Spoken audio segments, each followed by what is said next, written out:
Fala, meus otakus e taquinhas, beleza? Bem-vindos para mais um vídeo. Aqui quem está falando é Genil, do canal Genil do Geek.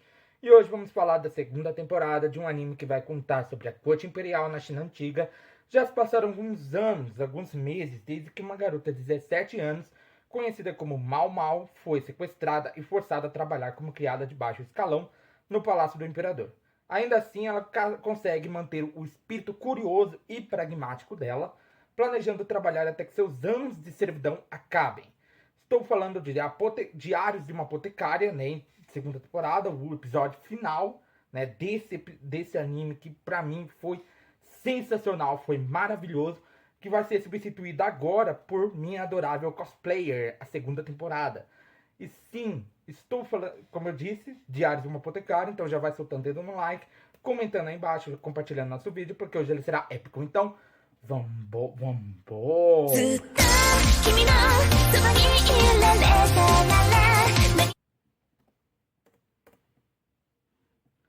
Bom, galera, nesse episódio vemos que o Jinchi vai até ela acaba vendo na barraca lá da onde estavam os mortos, né? Mortos assim, né? Digamos, né? Porque eles não estavam mortos, né? Eles não estavam mortos. Até porque, né? Foi dado, ao invés de veneno para matar eles, foi dado aquele remédio de ressuscitação que a Mau Mau estava que foi criado para trazer de volta, que foi usado pela Suire para voltar à vida e voltar lá pro reino voltar lá para pro território do Shisho, né? Só que a Mau Mau não sabia, achava que elas estavam mortas. Então ela tá lá conversando com o Jinchi, né? Ela acaba vendo que o Jinchi estava olhando para ela, né? Acaba vendo que o Jinchi estava olhando para ela. E aí eles acabam conversando. Ela acaba olhando pra bandagem, né? Pra bandagem que foi feita lá com urgente, né? No Jinchi. E aí ela tira a faixa e acaba olhando a cicatriz. Os pontos que eles fizeram, ela achou que foi mal feito, né? Até porque ela é uma apotecária, ela sabe tudo de medicina e sabe que ali aqueles pontos foram mal feitos. E aí ela põe de novo a faixa no Jinchi, e enquanto isso eles estavam falando da Shisui, ou Lowland, como costuma ser chamada, né? Falam que ninguém entende ela, nem a própria Mal Mal conseguiu entender ela completamente, ninguém conseguiu entender, nem o próprio Jinchi teve tempo de entender a própria Shisui, porque ela acabou morrendo entre aspas, porque ela também tomou alguma coisa salvou ela das balas, ou ela estava de colete à prova de balas. Ela só caiu ali e a gente descobre que ela tá viva em outro lugar com outro nome, que é Tamamo, né? Tamamo, alguma coisa assim, né? E ela estava em outro lugar, completamente viva, até porque ninguém iria achar o corpo dela, né? Nem até mesmo o efeito de cabelo que a Mamau deu para ela, que o Jinchi tinha dado para Mamau, né? E ali dentro daquele lugar, o Jinchi acaba deitando. Ela fala que não pode, justamente por conta do corpo das crianças que estavam ali. E aí ele força ela a deitar e aí eles começam a conversar. E quando ele estava praticamente perto de dar um beijo nela, ela ouve um barulho. Eles ouvem um barulho. Os dois acabam ouvindo barulho. E é as crianças voltando à vida. Quando as crianças voltam à vida, ela perde cobertores, água, comida, tudo que puder, quente, né, também, né, coisas quentes, para poder refrescar eles, né.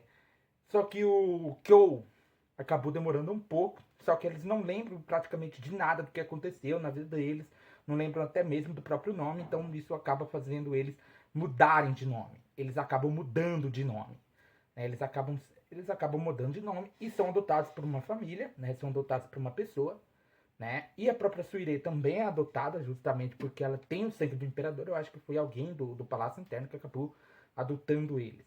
Só o Kyo que resolveu ficar no Distrito dos Prazeres, perturbando, né? Ou até ajudando a Mal Mal com algumas coisas para medicamento, entendeu? Ele sempre aparecia lá, traz doces, balas, trazia um monte de coisa para Mal Mal. E a Mal Mal tava lá, porque ela foi, digamos assim, banida do Palácio Interno. E o Jinch foi afogado em papelada, porque ele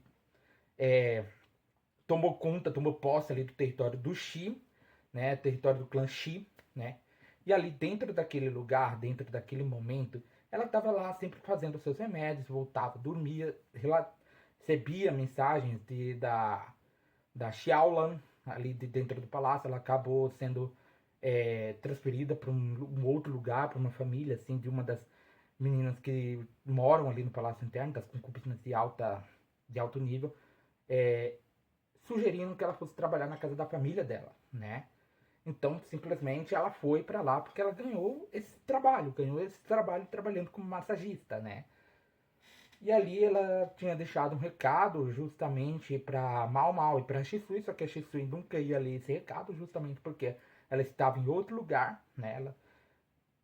Ali ela estava morta, né? Digamos assim, digamos que ela estava morta, mas na verdade ela estava em outro lugar.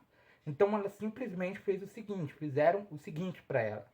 Falaram, beleza, eu vou fazer o seguinte.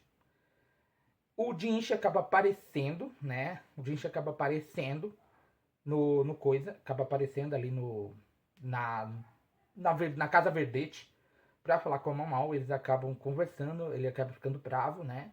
Por ela ter entregue o enfeite de cabelo que ele deu pra ela, né? Mas ficou feliz que foi por uma boa causa e, né?